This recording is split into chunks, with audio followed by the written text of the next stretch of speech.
The 33rd law. Discover each man's thumbscrew. Judgment. Everyone has a weakness, a gap in the castle wall. That weakness is usually an insecurity, an uncontrollable emotion or need. It can also be a small secret pleasure. Either way, once found, it is a thumbscrew you can turn to your advantage. Finding the thumbscrew, a strategic plan of action. We all have resistances. We live with a perpetual armor around ourselves to defend against change and the intrusive actions of friends and rivals. We would like nothing more than to be left to do things our own way. Constantly butting up against these resistances will cost you a lot of energy. One of the most important things to realize about people, though, is that they all have a weakness, some part of their psychological armor that will not resist, that will bend to your will if you find it and push on it. Some people wear their weaknesses openly. Others disguise them. Those who disguise them are often the ones most effectively undone through that one chink in their armor. In planning your assault, keep these principles in mind. Pay attention to gestures and unconscious signals. As Sigmund Freud remarked, no mortal can keep a secret. If his lips are silent, he chatters with his fingertips. Betrayal oozes out of him at every pore. This is a critical concept in the search for a person's weakness. It is revealed by seemingly unimportant gestures and passing words. The key is not only what you look for, but where and how you look. Everyday conversation supplies the richest mine of weaknesses, so train yourself to listen. Start by always seeming interested. The appearance of a sympathetic ear will spur anyone to talk. A clever trick, often used by the 19th century French statesman Talleyrand, is to appear to open up to the other person, to share a secret with them. It can be completely made up, or it can be real, but of no great importance to you. The important thing is that it should seem to come from the heart. This will usually elicit a response that is not only as frank as yours, but more genuine, a response that reveals a weakness. If you suspect that someone has a particular soft spot, probe for it indirectly. If, for instance, you sense that a man has a need to be loved, openly flatter him. If he laps up your compliments, no matter how obvious, you are on the right track. Train your eye for details. How someone tips a waiter. What delights a person. The hidden messages in clothes. Find people's idols, the things they worship and will do anything to get. Perhaps you can be the supplier of their fantasies. Remember, since we all try to hide our weaknesses, there is little to be learned from our conscious behavior. What oozes out in the little things outside our conscious control is what you want to know. Find the helpless child. Most weaknesses begin in childhood, before the self builds up compensatory defenses. Perhaps the child was pampered or indulged in a particular area, or perhaps a certain emotional need went unfulfilled. As he or she grows older, the indulgence or the deficiency may be buried but never disappears. Knowing about a childhood need gives you a powerful key to a person's weakness. One sign of this weakness is that when you touch on it, the person will often act like a child. Be on the lookout then for any behavior that should have been outgrown. If your victims or rivals went without something important, such as parental support when they were children, supply it, or its facsimile. If they reveal a secret taste, a hidden indulgence, indulge it. In either case, they will be unable to resist you. Look for contrasts. The overt trait often conceals its opposite. People who thump their chests are often big cowards. A prudish exterior may hide a lascivious soul. The uptight are often screaming for adventure. The shy are dying for attention. By probing beyond appearances, you will often find people's weaknesses in the opposite of the qualities they reveal to you. Find a weak link. Sometimes in your search for weaknesses, it is not what, but who that matters. In today's versions of the court, there is often someone behind the scenes who has a great deal of power, a tremendous influence over the person superficially on top. These behind-the-scenes power brokers are the group's weak link.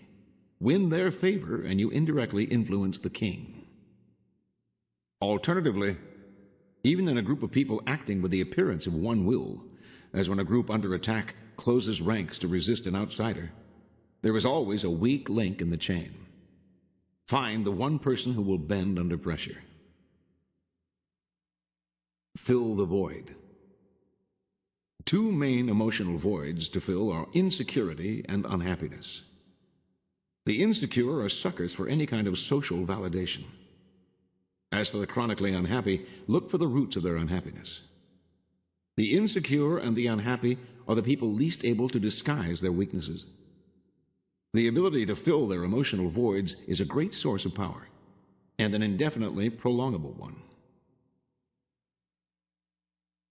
Feed on uncontrollable emotions. The uncontrollable emotion can be a paranoid fear, a fear disproportionate to the situation, or any base motive such as lust, greed, vanity, or hatred. People in the grip of these emotions often cannot control themselves, and you can do the controlling for them. Observances of the law. Observance number 1.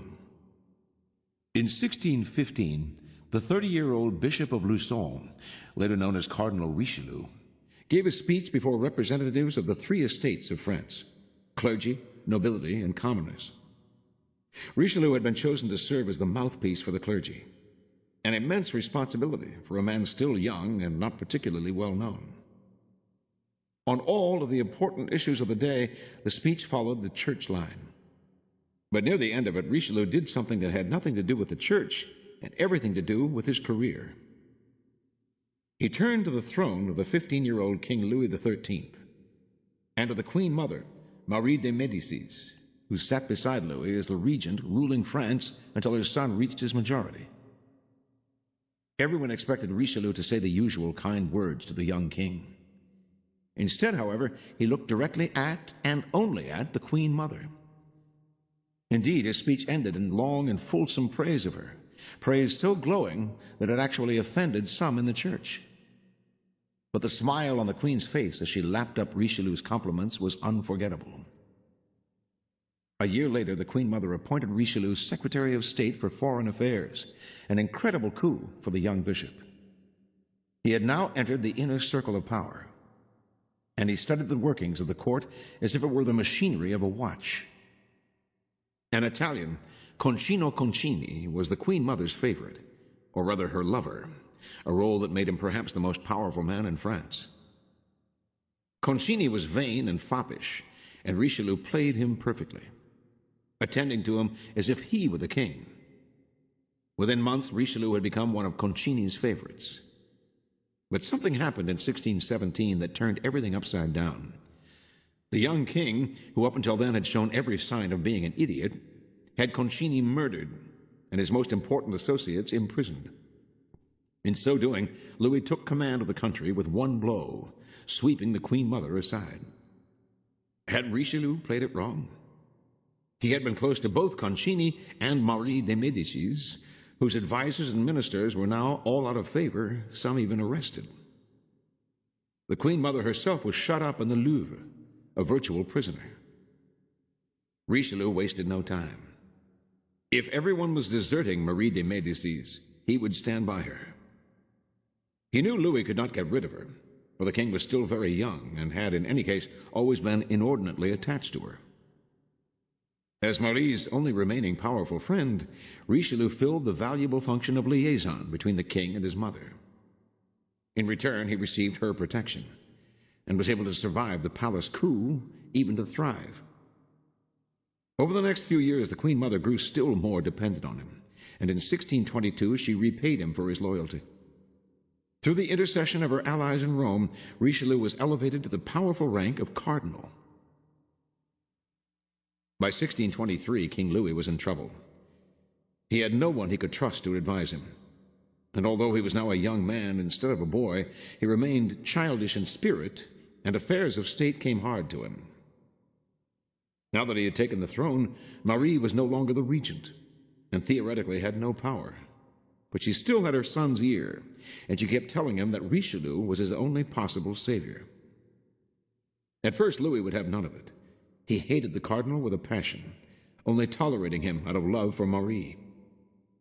In the end, however, isolated in the court and crippled by his own indecisiveness, he yielded to his mother and made Richelieu first his chief counselor and later prime minister. Now Richelieu no longer needed Marie de Médicis. He stopped visiting and courting her, stopped listening to her opinions, even argued with her and opposed her wishes. Instead, he concentrated on the king, making himself indispensable to his new master. All the previous premiers, understanding the king's childishness, had tried to keep him out of trouble. The shrewd Richelieu played him differently, deliberately pushing him into one ambitious project after another, such as a crusade against the Huguenots, and finally an extended war with Spain. The immensity of these projects only made the king more dependent on his powerful premier, the only man able to keep order in the realm. And so for the next 18 years, Richelieu, exploiting the king's weaknesses, governed and molded France according to his own vision, unifying the country and making it a strong European power for centuries to come. Interpretation. Richelieu saw everything as a military campaign, and no strategic move was more important to him than discovering his enemy's weaknesses and applying pressure to them. As early as his speech in 1615, he was looking for the weak link in the chain of power, and he saw that it was the Queen Mother. Not that Marie was obviously weak. She governed both France and her son. But Richelieu saw that she was really an insecure woman who needed constant masculine attention. He showered her with affection and respect, even toadying up to her favorite, Concini.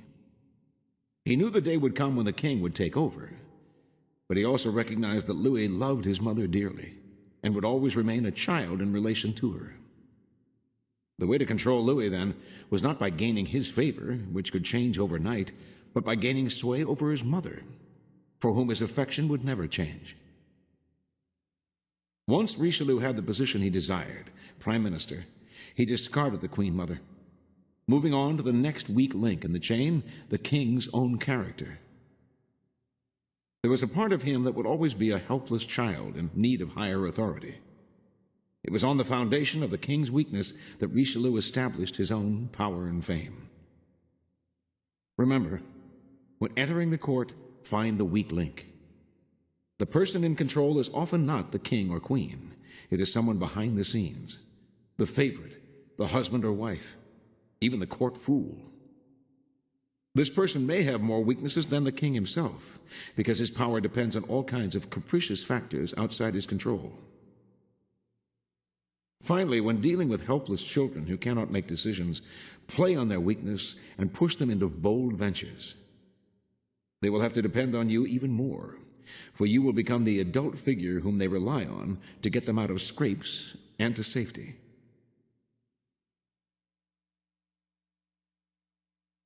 Observance number 2. In December of 1925, guests at the swankiest hotel in Palm Beach, Florida, watched with interest as a mysterious man arrived in a Rolls-Royce driven by a Japanese chauffeur.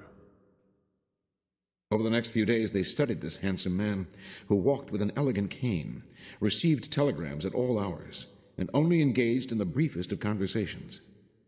He was a count, they heard, Count Victor Lustig, and he had come from one of the wealthiest families in Europe. But this was all they could find out. Imagine their amazement, then, when Lustig one day walked up to one of the least distinguished guests in the hotel, a Mr. Herman Lawler, head of an engineering company, and entered into conversation with him. Lawler had made his fortune only recently, and forging social connections was very important to him. He felt honored and somewhat intimidated by this sophisticated man who spoke perfect English with a hint of a foreign accent. Over the days to come, the two became friends. Lawler, of course, did most of the talking, and one night he confessed that his business was doing poorly, with more troubles ahead. In return, Lustig confided in his new friend that he too had serious money problems. Communists had seized his family estate and all its assets. He was too old to learn a trade or go to work. Luckily, he had found an answer: a money-making machine. "You counterfeit?" Lawler whispered in half shock. "No," Lustig replied, explaining that through a secret chemical process, his machine could duplicate any paper currency with complete accuracy. Put in a dollar bill, and 6 hours later you had two, both perfect. He proceeded to explain how the machine had been smuggled out of Europe, how the Germans had developed it to undermine the British, how it had supported the Count for several years, and on and on. When Lawler insisted on a demonstration, the two men went to Lustig's room, where the Count produced a magnificent mahogany box, fitted with slots, cranks, and dials. Lawler watched as Lustig inserted a dollar bill in the box. Sure enough, early the following morning, Lustig pulled out two bills, still wet from the chemicals. Lustig gave the notes to Lawler, who immediately took the bills to a local bank, which accepted them as genuine. Now the businessman feverishly begged Lustig to sell him a machine. The Count explained that there was only one in existence, so Lawler made him a high offer, $25,000. Then a considerable amount, more than $400,000 in today's terms. Even so, Lustig seemed reluctant. He didn't feel right about making his friend pay so much. Yet finally he agreed to the sale. "After all," he said, "I suppose it matters little what you pay me. You are, after all, going to recover the amount within a few days by duplicating your own bills." Making Lawler swear never to reveal the machine's existence to other people, Lustig accepted the money. Later the same day, he checked out of the hotel. A year later, after many futile attempts at duplicating bills, Lawler finally went to the police with a story of how Count Lustig had conned him with a pair of dollar bills, some chemicals, and a worthless mahogany box. Interpretation. Count Lustig had an eagle eye for other people's weaknesses. He saw them in the smallest gesture. Lawler, for instance, overtipped waiters, seemed nervous in conversation with the concierge, talked loudly about his business. His weakness, Lustig knew, was his need for social validation and for the respect that he thought his wealth had earned him. He was also chronically insecure. Lustig had come to the hotel to hunt for prey. In Lawler, he homed in on the perfect sucker, a man hungering for someone to fill his psychic voids. In offering Lawler his friendship, then, Lustig knew he was offering him the immediate respect of the other guests. As a count, Lustig was also offering the newly rich businessman access to the glittering world of old wealth. And for the coup de grace, he apparently owned a machine that would rescue Lawler from his worries. It would even put him on a par with Lustig himself, who had also used the machine to maintain his status. No wonder Lawler took the bait. Remember, when searching for suckers, always look for the dissatisfied, the unhappy, the insecure. Such people are riddled with weaknesses and have needs that you can fill. Their neediness is the groove in which you place your thumbnail and turn them at will. Observance number 3. In the year 1559, the French king, Henri II, died in a jousting exhibition. His son assumed the throne, becoming Francis II. But in the background stood Henri's wife and queen, Catherine de Médicis, a woman who had long ago proven her skill in affairs of state. When Francis died the next year, Catherine took control of the country as regent to her next son in line of succession, the future Charles IX, a mere 10 years old at the time. The main threats to the queen's power were Antoine de Bourbon, King of Navarre, and his brother Louis, the powerful Prince of Condé, both of whom could claim the right to serve as regent instead of Catherine, who, after all, was Italian, a foreigner. Catherine quickly appointed Antoine lieutenant general of the kingdom, a title that seemed to satisfy his ambition. It also meant that he had to remain in court, where Catherine could keep an eye on him. Her next move proved smarter still. Antoine had a notorious weakness for young women, so she assigned one of her most attractive maids of honor, Louise de Rouet, to seduce him. Now Antoine's intimate, Louise reported all of his actions to Catherine. The move worked so brilliantly that Catherine assigned another of her maids to Prince Conde, and thus was formed her escadron volant, flying squadron of young girls whom she used to keep the unsuspecting males in the court under her control. In 1572, Catherine married off her daughter Marguerite de Valois to Henri, the son of Antoine and the new king of Navarre. To put a family that had always struggled against her so close to power was a dangerous move. So to make sure of Henri's loyalty, she unleashed on him the loveliest member of her flying squadron, Charlotte de Bon-Semblancay, Baroness of Sauve. Catherine did this even though Henri was married to her daughter. Within weeks, Marguerite de Valois wrote in her memoirs, "Mademoiselle de Sauve so completely ensnared my husband that we no longer slept together, nor even conversed." The Baroness was an excellent spy and helped to keep Henri under Catherine's thumb. When the Queen's youngest son, the Duke of Alençon, grew so close to Henri that she feared the two might plot against her, she assigned the Baroness to him as well. This most infamous member of the flying squadron quickly seduced Alençon, and soon the two young men fought over her, and their friendship quickly ended, along with any danger of a conspiracy. Interpretation. Catherine had seen very early on the sway that a mistress has over a man of power. Her own husband, Henri II, had kept one of the most infamous mistresses of them all, Diane de Poitiers. What Catherine learned from the experience was that a man like her husband wanted to feel he could win a woman over without having to rely on his status, which he had inherited rather than earned. And such a need contained a huge blind spot. As long as the woman began the affair by acting as if she had been conquered, the man would fail to notice that as time passed, the mistress had come to hold power over him, as Diane de Poitiers did over Henri. It was Catherine's strategy to turn this weakness to her advantage, using it as a way to conquer and control men. All she had to do was unleash the loveliest woman in her court, the flying squadron, on men whom she knew shared her husband's vulnerability. Remember, always look for passions and obsessions that cannot be controlled. The stronger the passion, the more vulnerable the person.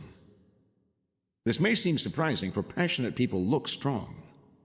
In fact, however, they are simply filling the stage with their theatricality, distracting people from how weak and helpless they really are. A man's need to conquer women actually reveals a tremendous helplessness that has made suckers out of them for thousands of years. Look at the part of a person that is most visible, their greed, their lust, their intense fear. These are the emotions they cannot conceal, and over which they have the least control. And what people cannot control, you can control for them. Observance number 4. Arabella Huntington, wife of the great late 19th century railroad magnate Collis P. Huntington, came from humble origins and always struggled for social recognition among her wealthy peers. When she gave a party in her San Francisco mansion, few of the social elite would show up. Most of them took her for a gold digger, not their kind. Because of her husband's fabulous wealth, art dealers courted her, but with such condescension, they obviously saw her as an upstart. Only one man of consequence treated her differently, the dealer Joseph Devine. For the first few years of Devine's relationship with Arabella, he made no effort to sell expensive art to her. Instead, he accompanied her to fine stores, chatted endlessly about queens and princesses he knew, on and on. At last, she thought, a man who treated her as an equal, even a superior in high society. Meanwhile, if Devine did not try to sell art to her, he did subtly educate her in his aesthetic ideas, namely that the best art was the most expensive art. And after Arabella had soaked up his way of seeing things, Devine would act as if she had always had exquisite taste, even though before she met him, her aesthetics had been abysmal. When Collis Huntington died in 1900, Arabella came into a fortune. Suddenly she started to buy expensive paintings, by Rembrandt and Velázquez, for example, and only from Devine. Years later, Devine sold her Gainsborough's Blue Boy for the highest price ever paid for a work of art at the time. an astounding purchase for a family that previously had shown little interest in collecting. Interpretation. Joseph Devine instantly understood Arabella Huntington and what made her tick. She wanted to feel important, at home in society. Intensely insecure about her lower-class background, she needed confirmation of her new social status. Devine waited. Instead of rushing into trying to persuade her to collect art, he subtly went to work on her weaknesses. He made her feel that she deserved his attention, not because she was the wife of one of the wealthiest men in the world, but because of her own special character. And this completely melted her. Devine never condescended to Arabella. Rather than lecturing to her, he instilled his ideas in her indirectly. The result was one of his best and most devoted clients, and also the sale of the Blue Boy. People's need for validation and recognition, their need to feel important, is the best kind of weakness to exploit. First, it is almost universal.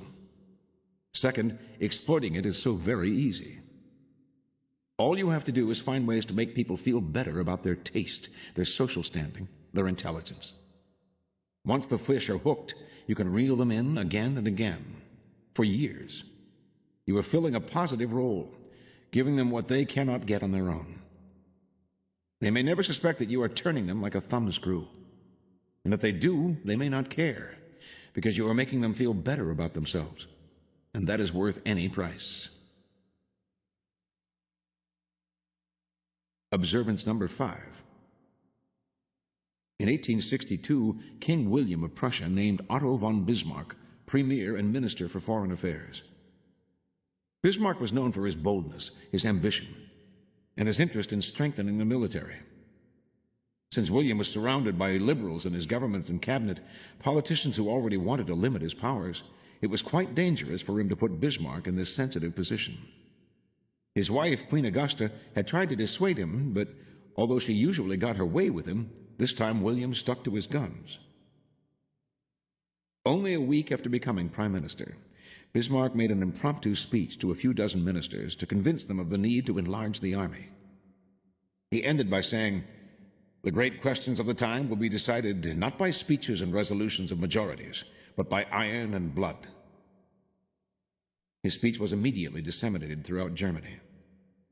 The Queen screamed at her husband that Bismarck was a barbaric militarist who was out to usurp control of Prussia, and that William had to fire him. The liberals in the government agreed with her. The outcry was so vehement that William began to be afraid he would end up on a scaffold, like Louis XVI of France, if he kept Bismarck on as prime minister. Bismarck knew he had to get to the king before it was too late. He also knew he had blundered and should have tempered his fiery words. Yet, as he contemplated his strategy, he decided not to apologize, but to do the exact opposite. Bismarck knew the king well. When the two met, William, predictably, had been worked into a tizzy by the Queen. He reiterated his fear of being guillotined. But Bismarck only replied, "Yes, then we shall be dead. We must die sooner or later. And could there be a more respectable way of dying? I should die fighting for the cause of my king and master. Your Majesty would die sealing with your own blood your royal rights granted by God's grace. Whether upon the scaffold or upon the battlefield makes no difference to the glorious staking of body and life on behalf of rights granted by God's grace." On he went, appealing to William's sense of honor and the majesty of his position as head of the army. How could the king allow people to push him around? Wasn't the honor of Germany more important than quibbling over words? Not only did the prime minister convince the king to stand up to both his wife and his parliament, he persuaded him to build up the army. Bismarck's goal all along. Interpretation. Bismarck knew the king felt bullied by those around him. He knew that William had a military background and a deep sense of honor, and that he felt ashamed at his cravenness before his wife and his government. William secretly yearned to be a great and mighty king, but he dared not express this ambition because he was afraid of ending up like Louis XVI. For a show of courage often conceals a man's timidity. William's timidity concealed his need to show courage and thump his chest. Bismarck sensed the longing for glory beneath William's pacifist front. So he played to the king's insecurity about his manhood, finally pushing him into 3 wars and the creation of a German empire. Timidity is a potent weakness to exploit. Timid souls often yearn to be their opposite, to be Napoleons, yet they lack the inner strength. You, in essence, can become their Napoleon, pushing them into bold actions that serve your needs while also making them dependent on you. Remember, look to the opposites and never take appearances at face value. Reversal. Playing on people's weakness has one significant danger. You may stir up an action you cannot control. In your games of power, you always look several steps ahead and plan accordingly. And you exploit the fact that other people are more emotional and incapable of such foresight. But when you play on their vulnerabilities, the areas over which they have least control, you can unleash emotions that will upset your plans. Push timid people into bold action, and they may go too far. Answer their need for attention or recognition, and they may need more than you want to give them. The helpless, childish element you are playing on can turn against you. The more emotional the weakness, the greater the potential danger. Know the limits to this game, then, and never get carried away by your control over your victims. You are after power, not the thrill of control. Here are some further reflections on this law. From Fables by Ivan Krylov. The Lion, the Chamois, and the Fox. A lion was chasing a chamois along a valley. He had all but caught it, and with longing eyes was anticipating a certain and a satisfying repast. It seemed as if it were utterly impossible for the victim to escape, for a deep ravine appeared to bar the way for both the hunter and the hunted. But the nimble chamois, gathering together all its strength, shot like an arrow from a bow across the chasm and stood still on the rocky cliff on the other side. Our lion pulled up short. But at that moment, a friend of his happened to be near at hand. That friend was the fox. "What?" said he. "With your strength and agility, is it possible that you will yield to a feeble chamois? You have only the will, and you will be able to work wonders. Though the abyss be deep, yet if you are only in earnest, I am certain you will clear it. Surely you can confide in my disinterested friendship. I would not expose your life to danger if I were not so well aware of your strength and dexterity." The lion's blood waxed hot and began to boil in his veins. He flung himself with all his might into space, but he could not clear the chasm, so down he tumbled headlong and was killed by the fall. Then what did his dear friend do? He cautiously made his way down to the bottom of the ravine, and there, out in the open space and the free air, seeing that the lion wanted neither flattery nor obedience now, he set to work to pay the last sad rites to his dead friend, and in a month picked his bones clean.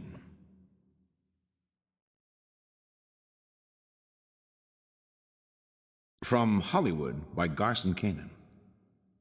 Irving Lazar. Hollywood super agent Irving Paul Lazar was once anxious to sell studio mogul Jack L. Warner a play. "I had a long meeting with him today," Lazar explained, "but I didn't mention it. Didn't even bring it up." "Why not?" I asked. "Because I'm going to wait until the weekend, after next, when I go to Palm Springs." "I don't understand." "You don't? I go to Palm Springs every weekend. But Warner isn't going this weekend. He's got a preview or something. So he's not coming down till the next weekend, so that's when I'm going to bring it up." "Irving, I'm more and more confused." "Look," said Irving impatiently, "I know what I'm doing. I know how to sell Warner. This is the type of material that he's uneasy with, so I have to hit him with it hard and suddenly to get an okay." "But why Palm Springs?" "Because in Palm Springs every day he goes to the baths at the spa. And that's where I'm going to be when he's there. Now, there's a thing about Jack. He's 80, and he's very vain. And he doesn't like people to see him naked. So when I walk up to him naked at the spa, he's naked. Well, I'm naked too, but I don't care who sees me. He does. And I walk up to him naked, and I start to talk to him about this thing. He'll be very embarrassed. and he'll want to get away from me, and the easiest way is to say yes, because he knows if he says no, then I'm going to stick with him and stay right on it and not give up. So to get rid of me, he'll probably say yes. 2 weeks later, I read of the acquisition of this particular property by Warner Brothers. I phoned Lazar and asked how it had been accomplished. "How do you think?" he asked. "In the buff, that's how. Just the way I told you it was going to work." From Yellow Kid Wild, the little things count. As time went on, I came to look for the little weaknesses. It's the little things that count. On one occasion, I worked on the president of a large bank in Omaha. The phony deal involved the purchase of the street railway system of Omaha, including a bridge across the Mississippi River. My principals were supposedly German, and I had to negotiate with Berlin. While awaiting word from them, I introduced my fake mining stock proposition. Since this man was rich, I decided to play for high stakes. Meanwhile, I played golf with the banker, visited his home, and went to the theater with him and his wife. Though he showed some interest in my stock deal, he still wasn't convinced. I had built it up to the point that an investment of $1,250,000 was required. Of this, I was to put up $900,000, the banker $350,000. But still, he hesitated. One evening, when I was at his home for dinner, I wore some perfume, Coty's April Violets. It was not then considered effeminate for a man to use a dash of perfume. The banker's wife thought it very lovely. "Where did you get it?" "It is a rare blend," I told her, "especially made for me, by a French perfumer. Do you like it?" "I love it," she replied. The following day, I went through my effects and found 2 empty bottles. Both had come from France, but were empty. I went to a downtown department store and purchased 10 ounces of Coty's April Violets. I poured these into the 2 French bottles, carefully sealed them, wrapped them in tissue paper. That evening, I dropped by the banker's home and presented the 2 bottles to his wife. "They were especially put up for me in Cologne," I told her. The next day, the banker called at my hotel. His wife was enraptured by the perfume.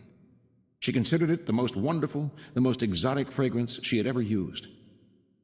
I didn't tell the banker he could get all he wanted right in Omaha.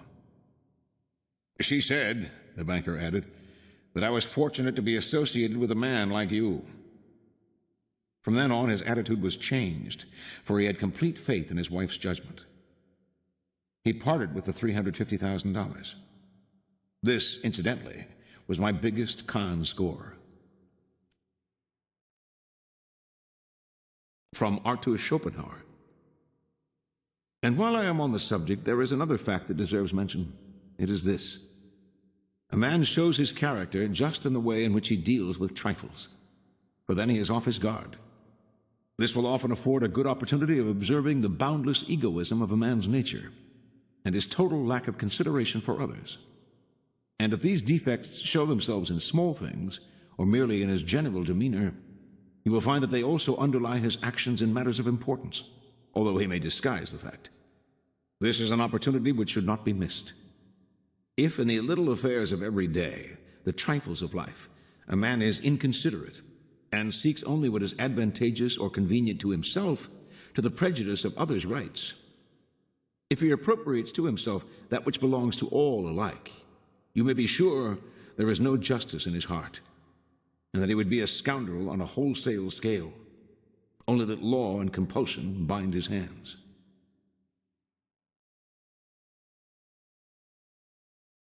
From the Life of Julius Caesar, by Plutarch. The Battle at Pharsalia. When the 2 armies, Julius Caesar's and Pompey's, were come into Pharsalia and both encamped there, Pompey's thoughts ran the same way as they had done before, against fighting. But those who were about him were greatly confident of success, as if they had already conquered. The cavalry especially were obstinate for fighting, being splendidly armed and bravely mounted, and valuing themselves upon the fine horses they kept, and upon their own handsome persons, as also upon the advantage of their numbers, for they were 5,000 against 1,000 of Caesar's. Nor were the members of the infantry less disproportionate, there being 45,000 of Pompey's against 22,000 of the enemy. The next day, whilst the infantry was thus sharply engaged in the main battle, on the flank Pompey's horse rode up confidently and opened his cavalry's ranks very wide, that they might surround the right wing of Caesar. But before they engaged, Caesar's cohorts rushed out and attacked them, and did not dart their javelins at a distance, nor strike at the thighs and legs as they usually did in close battle, but aimed at their faces. For thus Caesar had instructed them, in hopes that young gentlemen, who had not known much of battles and wounds, but came wearing their hair long in the flower of their age and height of their beauty, would be more apprehensive of such blows, and not care for hazarding both a danger at present and a blemish for the future. And so it proved. For they were so far from bearing the stroke of the javelins that they could not stand the sight of them, but turned about and covered their faces to secure them. Once in disorder, presently they turned about to fly, and so most shamefully ruined all. For those who had beat them back at once outflanked the infantry, and falling on their rear, cut them to pieces. Pompey, who commanded the other wing of the army, when he saw his cavalry thus broken and flying, was no longer himself. Nor did he now remember that he was Pompey the Great, but, like one whom some god had deprived of his senses, retired to his tent without speaking a word, and there sat to expect the event, till the whole army was routed.